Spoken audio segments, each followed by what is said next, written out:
बिस्मिल्लाहिर्रहमानिर्रहीम। Dear secondary students, आज हम बात करते हैं जीन लिंकेज पर। चैप्टर नंबर 22 हम पढ़ रहे हैं। तो जीन लिंकेज में हमने जैसे इससे पहले बात की थी, जब मेंडल्स के लॉ डिस्कवर हुए तो जीन्स और एलील्स के दरमियान में जो इंटरेक्शंस हैं, इसकी बहुत सारी टाइप्स जो है वो बाद में डिस्कवर हुई।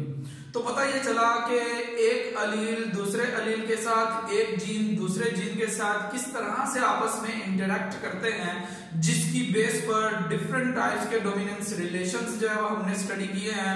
और इसी तरह से बाद में मल्टीपल अलील्स, जिनको पॉलीजेनिक अलील्स हम कहते हैं, वो सारे डिस्कवर हुए। तो आज हम बात करते हैं कि अगर जीन्स जो हैं वो किसी एक दूसरे जीन के साथ लिंक हो जाए, जुड़ जाए, और या फिर वो किसी एक होमोलोग के साथ लिंक हो जाए, जुड़ जाए, इससे क्या मुराद होता है।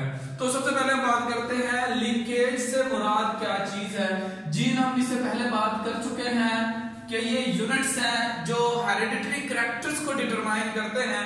लिंकेज को हम कहते हैं the phenomena of staying together, यानी कि अगर दो या दो से ज्यादा अलील्स जो किसी भी जीन से ताल्लुक रखते हैं, डिफरेंट जीन से ताल्लुक रखते हो, वो एक ही साथ मौजूद रहें, तो इस चीज को, इस फिनोमिना को हम नाम देते हैं, it is called gene linkage. अब वो बात करता है कि अगर हम देखें तो ये जीन की जो लिंकेज है ये दो तरह से है। एक हम बात करते हैं लिंकेज इन ग्रुप्स, और दूसरा जिसको हम सिंपली जीन लिंकेज कह दें। तो लिंकेज इन ग्रुप से मुराद ये होता है कि more than two alleles, when large number of more than two alleles stay together, अगर वो इकट्ठे ही एक दूसरे के साथ मौजूद रहें इस अंदाज से, तो इस तरह से हम इसको कहते हैं। मिसाल के तौर पर, for example, the alleles that are present on one homologue,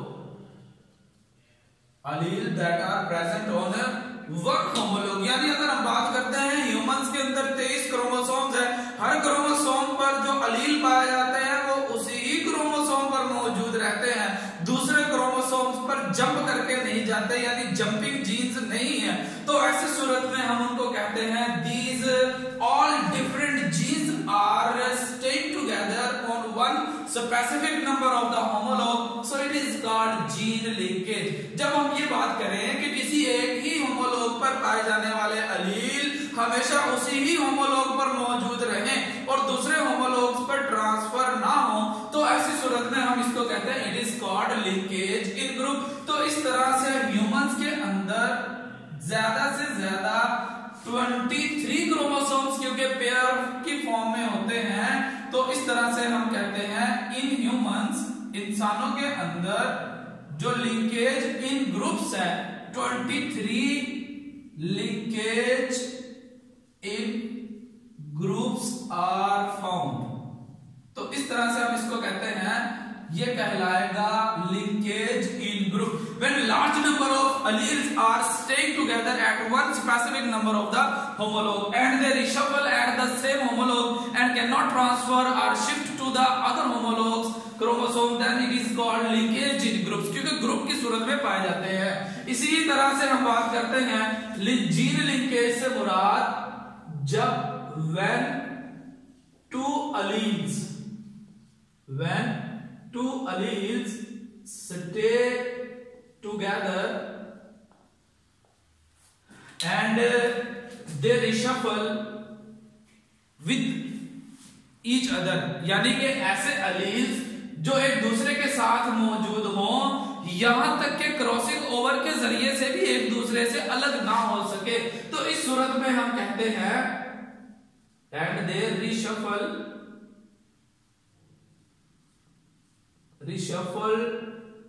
together by crossing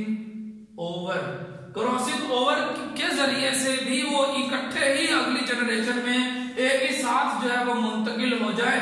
तो इस तरह की यानी क्रॉसिंग ओवर से होने वाली रीशफलिंग भी इन दो डिफरेंट एलील्स को आपस में एक दूसरे से अलग ना कर सके, तो ऐसी कंडीशन में इसको हम कहते हैं it is called gene linkage. अब देखा जाए तो जीन लिंकेज होने की वजह क्या हो सकती है। अगर हम देखें सपोज किया कि ये एक होमोलॉग है, तो क्रॉस ओवर अगर किसी दो एलील्स के दरमियान में ना बने, जैसे मिसाल के तौर पर फॉर एग्जांपल ये एक कोई जीन है, इसी तरह से सपोज किया इसको हम नाम ले लेते हैं it is the A allele, और इसी ही तरह से अगर ये किसी दूसरे एलील के साथ लिंक है जिसको हम कह देते हैं सपोज किया it is the B allele, और अगर इनके दरमियान में नंबर 1 डिस्टेंस इतना कम हो कि क्लासमेटा की फॉर्मेशन ही ना हो पाए, तो ऐसी सूरत में ये वाला होमोलॉग जब भी रिशफल करेगा अपने दूसरे पार्टनर होमोलॉग के साथ, तो ये दोनों के दोनों एलील जो है वो इकट्ठे ही ट्रांसफर होते हैं, लिहाजा क्रॉसिंग ओवर भी इनको अलग नहीं कर सकती। जब वो अलग नहीं होते तो हम कहते हैं वो लिंक हो गए, एक दूसरे से जुड़े हुए हैं। या फिर एक सिचुएशन ये भी हो सकती है कि ये जीन सेंट्रोमेयर के इतना करीब होते हैं कि जहां पर क्रॉस ओवर फॉर्मेशन ही नहीं होती। आमतौर पर यह नोट किया गया सेंट्रोमेयर से दूर के एरियाज में इस क्रोमेटिड पर क्रॉसिंग ओवर होती है।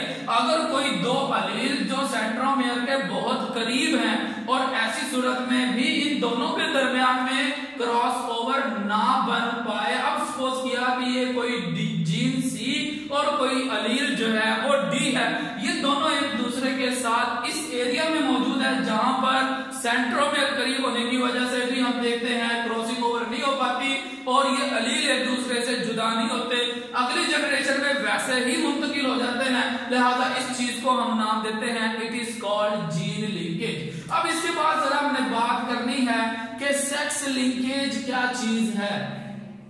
इससे पहले हमने बात की थी कि ह्यूमंस के अंदर जो क्रोमोसोम्स हैं, हम देखते हैं क्रोमोसोम्स की दो टाइप्स है, एक जिसको हम नाम देते हैं दीज आर कॉल्ड ऑटोसोम्स, और सेकंड जो टाइप थी क्रोमोसोम्स की हम इसको कहते हैं these are called sex chromosomes. तो इस तरह से क्रोमोसोम की दो टाइप्स जो है वो बनती हैं। ऑटोसोम्स जिस तरह से हम कहते हैं these are similar in male and female, यानी ऐसे क्रोमोसोम जो मॉर्फोलॉजिकली मेल और फीमेल में शक्ल सूरत के एतबार से एक जैसे होते हैं, इनको हम ऑटोसोम कहते हैं। मिसाल के तौर पर इन ह्यूमंस के अंदर हमने जो एग्जाम्पल ली थी, क्रोमोसोम नंबर 1 से लेके 22 तक के जो क्रोमोसोम्स हैं वो ऑटोसोम कहलाते हैं। और इसी तरह से अगर हम ड्रोसोफिला की बात करें, क्रोमोसोम नंबर 1 से लेके क्रोमोसोम नंबर 3 तक जो है ऑटोसोम्स कहलाते हैं। क्यों? बाय इंटरनेशनल लॉ हमने क्या किया, सेक्स क्रोमोसोम्स के पेयर को लास्ट नंबर दिया। इंसानों में 23 पेयर है तो 22 ऑटोसोम के हुए, 23वां सेक्स क्रोमोसोम का। ड्रोसोफिला में 4 पेयर्स हैं तो 3 क्रोमोसोम पहले जो पेयर्स हैं वो ऑटोसोम के हुए, चौथा पेयर जो है वो सेक्स क्रोमोसोम्स का कहलाएगा। इसी तरह से हम देखते हैं sex chromosomes are those chromosome that are different in male and female, यानी ऐसे क्रोमोसोम जो मेल और फीमेल में अलग अलग मौजूद हों। जैसे मिसाल के तौर पर इंसानों के अंदर हमने बात की है कि जो मेल होते हैं उनमें एक क्रोमोसोम एक्स आता है और एक क्रोमोसोम वाई मौजूद होता है, जिसको हम कहते हैं it is the 23rd number of chromosome. यानी फीमेल के अंदर दोनों के दोनों एक्स क्रोमोसोम होते हैं और हमने इसको नाम दिया है it is the 23rd number of chromosome in the human. और इसी ही तरह से अगर ड्रोसोफिला को देखा जाए तो ड्रोसोफिला में सेक्स क्रोमोसोम को हम कहते हैं, ड्रोसोफिला में भी जो मेल है वो XY टाइप का होता है और जो फीमेल है वो XX टाइप का होता है। क्योंकि ड्रोसोफिला के अंदर 4 क्रोमोसोम्स होते हैं, लिहाजा जो 4th पेयर है इसको हम नाम देते हैं it is called the sex chromosome, क्योंकि ये उनकी सेक्स की डिटर्मिनेशन करता है, आया कि फीमेल जेंडर प्रोड्यूस करनी है या मेल जेंडर प्रोड्यूस करनी है। अब इस एतबार से सेक्स लिंकेज से मुराद क्या होगा, the alleles present on sex chromosomes. तो ऐसी सूरत में हम देखते हैं ये वाले अलील जो सेक्स क्रोमोसोम्स पर मौजूद है, हम इसको नाम देते हैं it is called sex linkage in human. और इसमें मजीद हम नेक्स्ट टाइम जो है वो डिटेल से बात करेंगे कि किस तरह से एक्स और वाई क्रोमोसोम से अलील्स जो है ये नेक्स्ट जनरेशन में मुंतकिल होते हैं। एक्स लिंक्ड डोमिनेंट अलील्स का पैटर्न क्या है, वाई लिंक्ड का पैटर्न क्या है, एक्स लिंक्ड रिसेसिव का पैटर्न क्या है। Thank you very much.